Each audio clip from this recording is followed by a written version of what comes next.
Position లో కల్వ సుజాత కూడా దీని గురించి మాట్లాడడం జరిగింది కదా అది మరి. కల్వ కాదు, అది కాల్వ. ఉమ్. నేను మొన్ననే చెప్పిన, దానికి ఏం మాట్లాడాలో కూడా తెలియదు. కేసీఆర్ గురించి మాట్లాడే అర్హత రేవంత్ రెడ్డికే లేనప్పుడు ఈ కాల్వకి ఎట్లా వస్తుంది? కాల్వ, ఆమె నోట్లో ఎప్పుడు కాల్వ ఉంటుంది. ఫస్ట్ కేసీఆర్ గురించి తెలుసుకో. కేసీఆర్ బిడ్డను అల్లుని వీళ్ళని తిట్టడం కాదు. కేసీఆర్ ఏం చేసిండు? కేసీఆర్ లేకపోతే మీరు ఎక్కడికించి వచ్చిండ్రు? మీరందరు ఎవ్వరు? ఇప్పుడు ఇంతమంది మాట్లాడుతుర్రు, ఎక్కడుండే మీరందరూ? 10 సంవత్సరాల పాలనలో మీరు ఎక్కడుండే?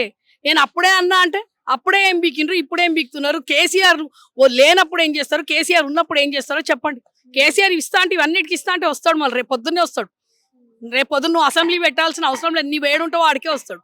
అంటే జనవరి 2 లో మనకి చూసుకున్నట్టయితే అసెంబ్లీ సెక్షన్స్ ఉంటాయి, ఏదైనా ఉంటే రా ఫేస్ టు ఫేస్ మాట్లాడుకుందాం, ఈ ప్రెస్ మీట్లు కాదు అని చెప్పేసి అంటున్నారు. ప్రెస్ మీట్లు పెట్టుకుంటాం, ఇంకేం ఇట్లా పెడతాం, ఉద్యమం చేస్తాం, రోడ్ ఎక్కుతాం, ఇంకేమైనా చేస్తాం. మీకు గల్లా పట్టుకొని మీరు ఇస్తా అన్న హామీలు ఇచ్చే వరకు వదిలిపెట్టాం.